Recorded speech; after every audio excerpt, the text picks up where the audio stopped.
Welcome back, Heaven and Earth members. My name is Otis Tucker, the world's first trillionaire. I am creating a million millionaires. My question is always, why not you?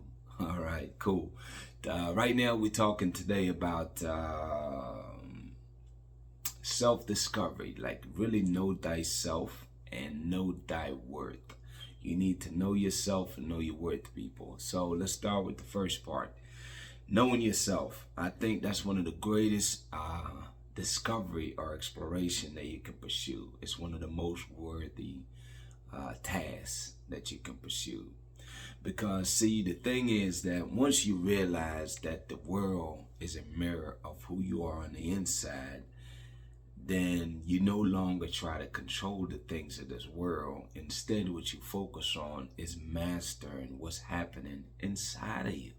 Okay, so with that being said, it's like, okay, you got to start off by asking yourself these questions. Who are you? Who are you? You know what I mean?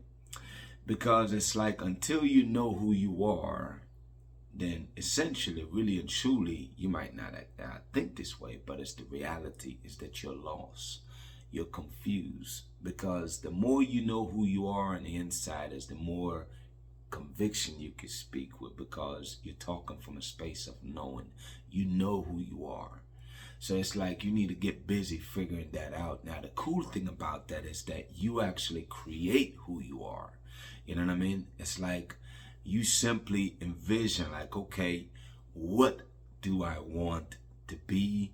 Who do I want to be? You know, you get to create all that, people. Like, literally, you get to make this stuff up, man. Like, that's the fun part of living. See, that's the state you want to be in, is where you actually get to envision what you want and literally make it happen. You create it. So it's like, you can think about it. It's like, besides your profession, because that's something you do, that's not who you are essentially, right? Your job, your business, that's not who you are. Those are roles you play. Okay, I want you to get busy figuring out, like, who are you really, you know? And really, it's like, what are you really made of? It's like really your characteristics, your habits, your routine that becomes you, you know? So it's like, even taking it a step further than that, it's like you're gonna realize that who you are, the way you create who you are, people, is through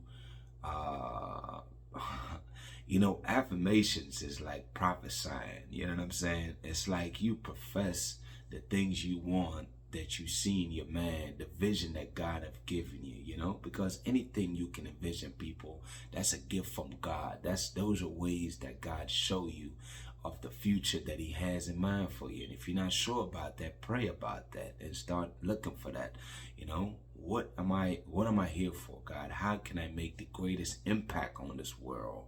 Start asking questions like that. And as you ask these questions, the spirit will guide you. You know, it's like you're asking the spirit that's inside of you to lead you and guide you to the amazing future that you're looking to go for, you know, that you're working towards.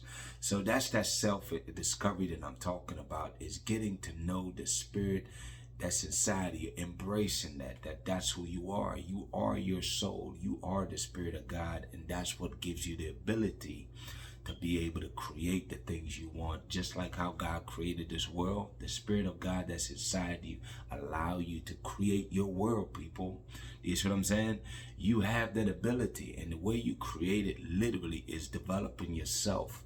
The more you basically work on being a better person, working on your characteristics, working on your faults, you know, anything that make you feel guilty, shame, you facing those things. Because I was sharing with a growth partner yesterday, it's like life is cycles, man. It's like life is nothing but ups and downs and ups and downs. But what happens is, what make life easier as you get older and as you learn and you develop yourself, is that it's still in cycles.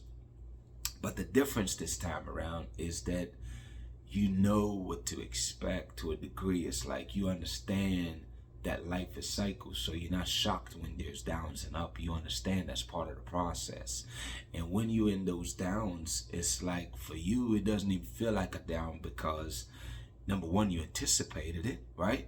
Number two, it's like whatever obstacles you see as you go there, as you learn, as you face your problems, like face your guilt, your shame, anything that holds you back, you face those things. So the next time you see them, you know how to deal with it. Why? Because you've already dealt with it. So you know what to do, how to navigate your way around that. And that's how life becomes easier as you work on developing yourself. So self-discovery. Find that real power that I know that's inside of you. Tap into the Spirit of God that resides inside of you. And the more you tap into that, because that essentially is who you are. You are the Spirit of God that's inside you. And the more you embrace that, life get a whole lot easier for you, you know? And I look forward to you finding that for yourself, because I can't just tell you, you have to explore that. In order for you to own that for yourself, is you have to really be in a discovery mode where you're really seeking these answers. Who are you? You know, why are you here? What are you here to do? You know what I'm saying? And really be deeply exploring that. And the more you seek, that's another thing. Anything you want, just go seeking it. If you seek that knowledge, you will find it. That's how anything works. Anything you seek, you will find, people. So go seek the knowledge of you. Explore you. Master you. And as you master you, the world conforms to you.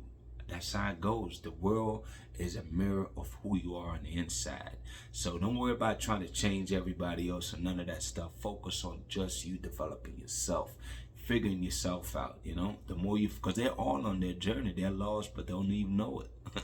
You know what I'm saying? So as soon as you find yourself, as you work on finding yourself, they start realizing, wow, I can learn that too. And that's how you become a leader in essence, you know, because you're leading by example. You're bold enough to face your fears and to go for it, man. Like, what the heck you got to lose? Just go for it, no matter how scary it seems, because it's only temporarily you feel that way. Once you get in the habit of boldly facing your fears, then you become the most courageous person you know, because anything